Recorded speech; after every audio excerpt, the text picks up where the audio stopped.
कहानी एक जंगल से शुरू होती है जहां सैनिकों का एक काफिला जा रहा होता है। इन सैनिकों में एक जिब्रो नाम का सैनिक है जो कुछ भी सुन नहीं सकता क्योंकि वह बहरा है। तभी एक सिपाही आता है और उसे वापस मुड़ने के लिए कहता है और वे दोनों पीछे मुड़कर दूसरे सैनिक के साथ मिल जाते हैं। फिर वे सब एक जगह आराम करने के लिए रुकते हैं। उसके पास ही एक तालाब भी है। उसके बाद बहरे सिपाही ने अपने घोड़े को एक पेड़ से बांध दिया और तालाब के पानी में एक सोने का टुकड़ा देखा। वे सोने का टुकड़ा अपने पास रख लेते हैं, लेकिन उनमें से कोई नहीं जानता कि तालाब में सायरन नाम की एक चुड़ैल रहती है जिसका पूरा शरीर सोने के गहनों से ढका हुआ है। ये सोने का टुकड़ा उसी चुड़ैल का है। फिर कुछ आदमियों को दिखाया जाता है जो यहाँ काला जादू करने आए हैं। सायरन चुड़ैल तालाब के पानी में छिपी है और उन पर नजर रख रही है। कुछ देर बाद जिब्रो को पानी में कुछ हलचल महसूस होती है तो वह पीछे मुड़कर पानी को देखता है और वहाँ कुछ भी नहीं होता है। तभी सायरन चुड़ैल पानी से बाहर आती है और जोर जोर से आवाज करती है और नाचने लगती है। पहले तो सिपाही डर जाते हैं, लेकिन जब उसकी आवाज सिपाही के कानों तक पहुंचती है तो वे सभी चुड़ैल के बस में हो जाते हैं। दूसरी ओर चुड़ैल लगातार शोर मचा रही होती है और पानी की ओर जा रही होती है। सभी सैनिक एक दूसरे को मारते हुए गहरे पानी की ओर जा रहे हैं और पानी में डूब रहे हैं। जिब्रो ये सब देखकर परेशान है। उसे कुछ समझ नहीं आ रहा है क्योंकि उसे कुछ सुनाई नहीं दे रहा है।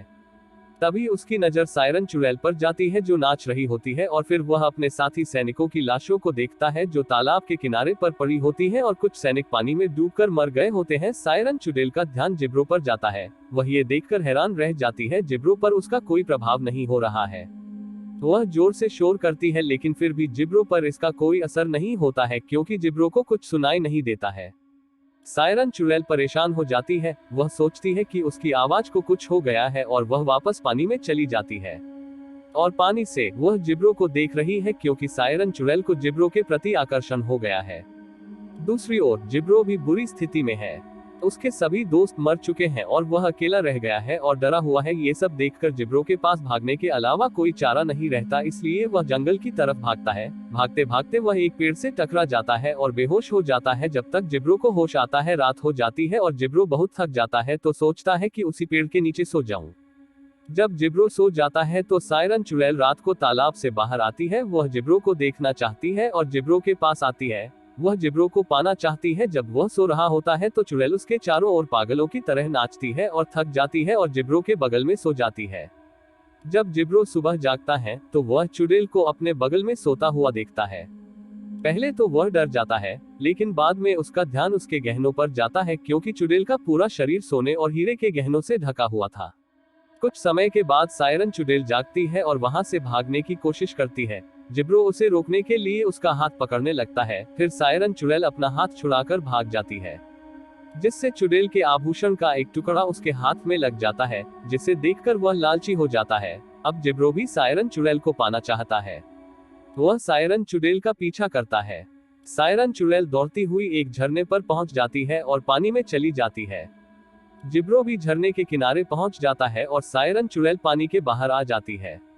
जिब्रो भी अपनी तलवार जमीन के किनारे पर रख देता है और सायरन चुड़ैल की ओर बढ़ने लगता है। सायरन चुड़ैल भी सोचती है कि जिब्रो भी उससे प्यार करने लगा है, लेकिन जिब्रो केवल चुड़ैल के शरीर पर लगा सोना चाहता था। सायरन चुड़ैल खुशी से नाचने लगती है और जिब्रो के पास आ जाती है। जिब्रो एक्टिंग करता है जैसे वह वास्तव में चुड़ैल से प्यार करता है। फिर चुड़ैल जिब्रो को चूमना शुरू कर देता है, जिससे जिब्रो के मुंह से खून बहने लगता है। ऐसा इसलिए है क्योंकि चुड़ैल के मुंह से हीरे जुड़े हुए हैं। जिब्रो इस बात की परवाह नहीं करता है और चुड़ैल को वह करने की अनुमति देता है जो वह करना चाहती है। फिर जिब्रो सायरन को किनारे पर लाता है और जोर से उसके सर पर हमला करता है, जिससे वह बेहोश हो जाती है। जिब्रो अपने मंसूबे में कामयाब हो जाता है और बड़ी बेरहमी से चुड़ैल के शरीर पर लगे सारे हीरे और सोना निकाल लेता है, जिसके बाद चुड़ैल का शरीर बुरी तरह से घायल हो जाता है और उसके शरीर से काफी खून निकल रहा होता है। जिसके बाद जिब्रो चुड़ैल के शरीर को पानी में बहा देता है, जिससे चुड़ैल का खून पानी में मिलने लगता है। जिब्रो सारे हीरो और आभूषणों को अपनी पीठ पर लादकर जंगल की ओर निकल जाता है। दूसरी ओर सायरन चुड़ैल का शरीर पानी में बहता हुआ तालाब में पहुंच जाता है और चुड़ैल का शरीर पानी के नीचे चला जाता है, जिससे सारे पानी में चुड़ैल का खून फैलने लग जाता है। जिब्रो इस सब से अनजान जंगल से गुजरता है। उसकी पीठ पर गहनों का वजन इतना भारी होता है कि वह जल्द ही थक जाता है। थोड़ी दूर पर वह एक नदी देखता है और पानी पीने के लिए रुक जाता है। इससे पहले वह पानी पीना शुरू करे, चुड़ैल का खून यहाँ भी आकर पानी में मिल जाता है। जब तक जिब्रो को पता चलता वह पानी पी लेता है, जिससे उसकी हालत खराब हो जाती है। इस पानी को पीने के बाद जिसमें चुड़ैल का खून मिला हुआ है, जिब्रो को सब कुछ सुनाई देने लगता है, जिससे जिब्रो परेशान हो जाता है। वह पागलों की तरह हरकत करने लगता है।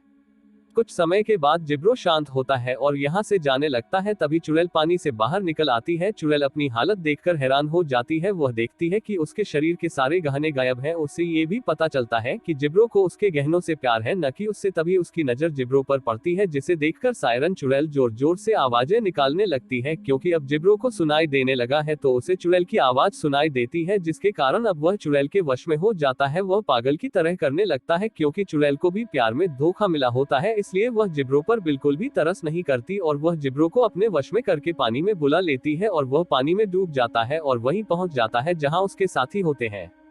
वहीं सायरन चुड़ैल अपनी हालत देखकर काफी दुखी होती है।